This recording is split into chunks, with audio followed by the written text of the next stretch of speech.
The Herd is coming up next. Colin, what do you have on the show today? Oh, we got a new Patrick Mahomes. He is now a surgeon. We went from the sports car to the Tesla. He's Mr. Efficient. We'll talk about that coming up. Thanks, Colin. Now, Lou Williams is looking to cash in on his Magic City mishap. The Clippers guard posted on Instagram that he's working with lawyers to trademark the phrase Lemon Pepper Lou. Part of his caption also read, "Y'all make jokes and T-shirts, but it's gonna cost ya." So, Shannon, do you like him owning his nickname? Yeah, well, hold on, Skip. Where my cut? Do I get a cut or something, Skip? Did you come up with that? Yeah, man. You did? Man, Lou, I know you gonna cut your boy in on something. Really? Yeah. Okay, so you didn't find that on Twitter? No, that's you me. Came up with it? Okay. Well, actually, Magic City came up with it. Magic City came up with it? Well, he got his own dish. Yeah. So I figured it was appropriate. All right. Hey, I ain't got no problem with it. Laugh at it. Because that's your name now, bro. That's what everybody gonna call you. So you might as well make some money on it, Skip. Well, aren't you impressed that he did own it? Yeah. He's like trying to drain the poison out of it, so to speak, by he just said, I embrace it. I trademark it. It's mine. If you want to laugh at me by buying T-shirts that make fun of me, it's going to cost you. Yeah. I don't, hey, make money. I can't believe he ain't going to cut his boy in on a little something. No? I should get like 5%. Well, have you ever heard of somebody embracing a really controversial negative nickname? No. I haven't either. I haven't either. No. This is like a first for me because it was a first that he left the bubble and did what he did. Right. But like you said, he's trying to drain the toxicity of it. Yeah. And, hey, I'm going to make light of it. I'm going to laugh at it. But I'm going to be laughing ka-ching, ka-ching, ka-ching. I'm going to laugh all the way to the bank. So might as well, Skip. Hey, have fun with it, Lou. So in the bubble, he has been more sweet and sour, Lou, because he's been hot and mostly cold in the bubble. Yeah. That has to change tonight because Denver, again, an 8.5-point dog, did come back on Utah from 3-1 down, and they are dangerous because they are explosive. Well, I don't think they can come all the way back, but I just think the next round they're gonna need the 3-time Sixth Man of the Year, Lou Williams. They're gonna need that old guy as opposed to this guy that's been in the bubble because they're gonna need that kind of production from him and Trez off the bench, especially if Rondo's gonna give you that kind of production and Caruso, because that's the difference between the Clippers. They give you 50, 60 points from their bench. Kawhi's creaky knees need some time off, so they need to close out tonight. Oh, no, we got this one. Yep. Well, that's all we have for you guys today. Enjoy our first NFL weekend. We will be back Monday at 9:30 East last night that changed your opinion about the potential Clippers-Lakers matchup.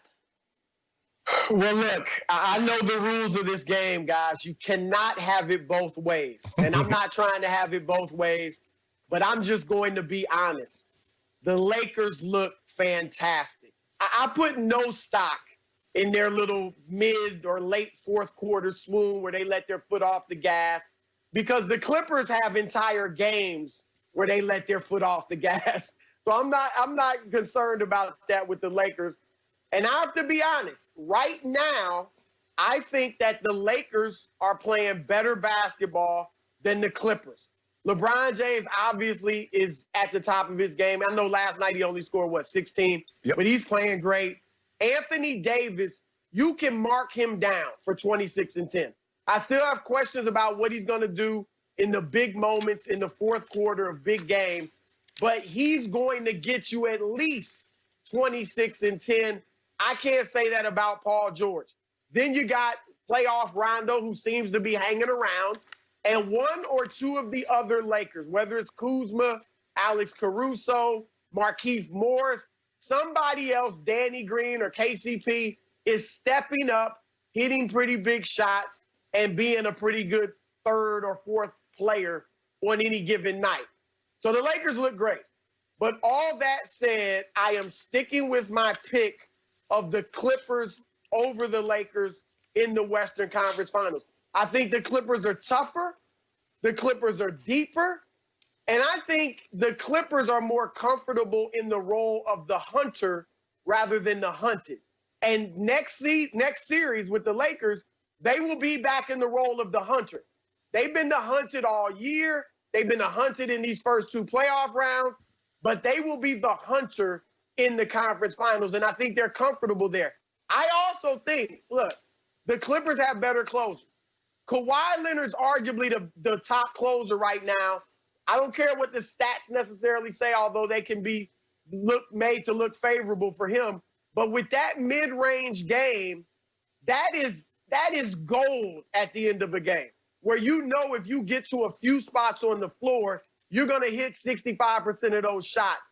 And only player I've seen stop him is LeBron, but can LeBron do that 4 to 7 games? So I like Kawhi, and then you got Lou, obviously, who can close, and even Paul George. So I went into this week, Clippers 55%, Lakers 45% in the conference finals. The only thing that's changed for me based off last night is I'll go Clippers 52, Lakers 48. It's going to be 7 games, but I'm still with the Clippers. Well, for me, I'm looking at the Lakers' defense and what they've been able to do to James Harden and Russell Westbrook. Over the last 3 games, they've held them to 103 points, which is 14 fewer than what they normally get in the regular season. AD and LeBron are doing what we thought they would do. That was dominate. And could we get, because we don't have a definitive third guy, so could we get a contribution from Kuzma one night, Caruso another night, Keith Morris another night? Could we get somebody? Man, Frank and me were feeling so good last night. Chris, he threw out that Horton Tucker. What was that He about? threw out Horton Tucker. That's how little respect he has for the Houston Rockets. Yes. He threw out Horton Tucker. Horton gives a hoot. That's where you put him out. I think that. Did you read that? I did. Did you read Dr. Zeus? Once upon a time, Skip. Once upon a time. Really? I said, Frank and me. Wait. In rural South Georgia, you're reading Dr. Zeus? I just got to know. We had a library. I know, but I'm impressed. I love it. When you were in elementary school, they forced you to go to the library. Okay, I got it. Go ahead. Because it wasn't on my recommended list. Horton, here's a who. Go ahead. And that's what happens. They're just too small.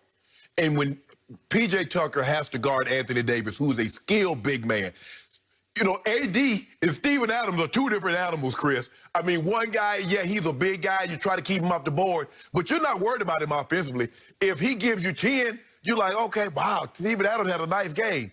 You got to start trying to stop Anthony Davis from getting 30 and 15. So now it's taking so much out of P.J. on the defensive end, he can give you nothing on the offensive end because his legs are done, trying to battle and scramble. And so for me, I love what I've seen, and I agree with you. The Lakers just got complacent. They started turning the ball over, and then all of a sudden they started just, jacking up the ball 18 seconds into the shot clock. I'm not worried about this. I love what I'm seeing. We ready. We ready. Yep. Okay. I have to ask my friend Chris Broussard. It sounds to me like, Mr. Broussard, your eye test is telling you to flip your pick to the Lakers. That's what you went all the way to the edge of that cliff and you would not jump over it, and you dropped it to 52. He looked over. He was peering down into what could be disaster, but he finally said, no, I better stick with my pick. So, Chris, I will give you one last chance here, one last opportunity. Would you like to go ahead and pick the Lakers? You know, I do believe in take integrity, Skip. And I've been with the Clippers for months now. You have. I'm going to stick with them. The Lakers look great. You're right. I looked over the cliff. I peered. I took a little step, but I'm going to stick with the Clippers. Okay. This is why you're right to stick with the Clippers. I put 0 stock in what I saw from the Lakers in the last 2 games, in large part because the Rockets got housed. Once Daniel House's bubble burst, their bubble burst, and they weren't the same team anymore. It rocked them psychologically. As Shannon always says, you're only as strong as your weakest link, and he was their weakest link. It sounded like Tyson Chandler was in there for a while, too, but I don't know what happened. House is gone. They got housed. They came out, especially last night, looking defeated, looking dead in the water, looking dead-headed, looking as flat as Florida. I was stunned at how flat the Rockets looked to start the game. 2 players especially, a guy I admire so much, a man who competes so hard, especially on defense, is P.J. Tucker. He just wasn't there last night. Look at the numbers. You 0 for 4 and 0 for 2 from 3. He wasn't even taking shots. And Covington, after he got his nose busted, look, he didn't show up last night. 1 of 2? Really? He made 1 of 2 shots. He made 1 3. And how about James Harden?